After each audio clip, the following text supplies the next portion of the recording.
ಈ ಪಶ್ಚಿಮ ಏಷ್ಯಾ ಸಂಘರ್ಷವನ್ನ ಕೊನೆಗೊಳಿಸಬೇಕು ಅಂತ ಹೇಳಿ ನಡೀತಾ ಇರೋ ಪ್ರಯತ್ನಗಳ ಮಧ್ಯೆ ಅಮೆರಿಕ ಅಧ್ಯಕ್ಷ ಡೊನಾಲ್ಡ್ ಟ್ರಂಪ್ ಇರಾನ್ ಮುಂದೆ 15 ಕಂಡೀಷನ್ಗಳನ್ನ ಇಟ್ಟಿದ್ದಾರೆ ಈ ಯುದ್ಧವನ್ನ ಕೊನೆಗೊಳಿಸೋದಕ್ಕೋಸ್ಕರ ಅಂತ ಹೇಳಿ ಕೆಲವು ಸುದ್ದಿ ಸಂಸ್ಥೆಗಳು ವರದಿಯನ್ನ ಮಾಡ್ತಾ ಇದ್ದಾವೆ.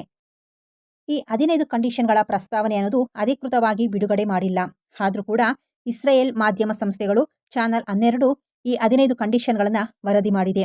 ಈ 15 ಕಂಡೀಷನ್ಗಳು ಯಾವ್ಯಾವುದು ಅಂತ ಹೇಳಿ ಹೇಳ್ಕೊಳ್ಳೋದಾದ್ರೆ, 1 ತಿಂಗಳ ಅವಧಿಯ ಕದನ ವಿರಾಮ, ಇರಾನ್ ತಾನು ಅಭಿವೃದ್ಧಿಪಡಿಸಿರುವ ಪರಮಾಣು ಕೇಂದ್ರಗಳನ್ನ ಸ್ಥಗಿತಗೊಳಿಸಬೇಕು, ಪರಮಾಣು ಶಸ್ತ್ರಾಸ್ತ್ರಗಳನ್ನ ಎಂದಿಗೂ ಹೊಂದುವುದಿಲ್ಲ ಅಂತ ಹೇಳಿ ಇರಾನ್ನಿಂದ ದೃಢ ಬದ್ಧತೆ ಬೇಕು, ಇರಾನಿನ ದೇಶದೊಳಗೆ ಯುರೇನಿಯಂ ಅನ್ನ ಅಭಿವೃದ್ಧಿಯನ್ನ ಸಂಪೂರ್ಣವಾಗಿ ನಿಲ್ಲಿಸಬೇಕು, ಅಭಿವೃದ್ಧಿಪಡಿಸಿರುವಂತಹ ಎಲ್ಲ ಪರಮಾಣು ಸಂಬಂಧಿತ ವಸ್ತುಗಳನ್ನ ಒಪ್ಪಿದ ನಿಯಮಗಳ ಅಡಿಯಲ್ಲಿ ಅಂತಾರಾಷ್ಟ್ರೀಯ ಪರಮಾಣು ಶಕ್ತಿ ಸಂಸ್ಥೆಗೆ ಇವುಗಳನ್ನೆಲ್ಲ ಕೂಡ ವರ್ಗಾಯಿಸಬೇಕು, ನಟಾಂಜ್, ಇಸ್ಫಹಾನ್ ಮತ್ತು ಫೋರ್ಡ್ ಪರಮಾಣು ಸೌಲಭ್ಯಗಳನ್ನ ನಾಶಪಡಿಸಬೇಕು, ಇರಾನಿನೊಳಗಡೆ ಇರುವಂತಹ ಪರಮಾಣು ಸಂಬಂಧಿತ ಎಲ್ಲ ಮಾಹಿತಿಗಳಿಗೆ ಅಂತಾರಾಷ್ಟ್ರೀಯ ಪರಮಾಣು ಶಕ್ತಿ ಸಂಸ್ಥೆಗೆ ಅನಿಯಂತ್ರಿತ ಪ್ರವೇಶವನ್ನ ನೀಡಬೇಕು, ಇರಾನ್ ಈ ಪ್ರದೇಶದಲ್ಲಿ ಭಯೋತ್ಪಾದಕ ಸಂಘಟನೆಗಳ ಮೂಲಕ ನಡೆಸ್ತಾ ಇರುವಂತಹ ಪರೋಕ್ಷ ಯುದ್ಧವನ್ನ ನಿಲ್ಲಿಸಬೇಕು, ಭಯೋತ್ಪಾದಕ ಗುಂಪುಗಳಿಗೆ ಹಣಕಾಸು ಹಾಗೆ ಶಸ್ತ್ರಾಸ್ತ್ರಗಳನ್ನ ಪೂರೈಸೋದಕ್ಕೆ ಪೂರ್ಣ ವಿರಾಮವನ್ನ ಹಾಕಬೇಕು, ಹಾಗೆ ಹಾರ್ಮೋಜ್ ಜಲಸಂಧಿಯನ್ನ ಸಂಚಾರ ಮುಕ್ತಗೊಳಿಸಬೇಕು,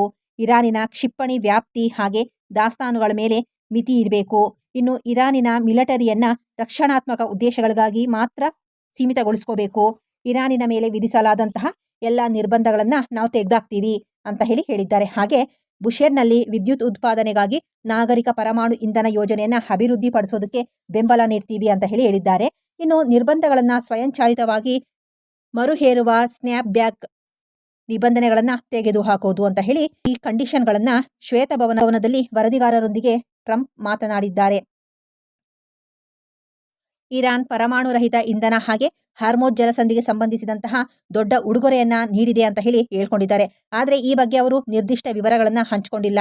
ಇದು ಬಹಳ ದೊಡ್ಡ ಉಡುಗೊರೆಯಾಗಿದೆ, ಅಪಾರ ಪ್ರಮಾಣದ ಹಣಕ್ಕೆ ಸಮಾನವಾಗಿದೆ ಅಂತ ಹೇಳಿ, ಇದು ನಾನು ಮಾಡಿದಂತ ಬಹಳ ಒಳ್ಳೆಯ ಕೆಲಸ ಅಂತ ಹೇಳಿ ಟ್ರಂಪ್ ತನ್ನ ಬೆನ್ನನ್ನ ತಾನೇ ತಟ್ಕೊಂಡಿದ್ದಾರೆ.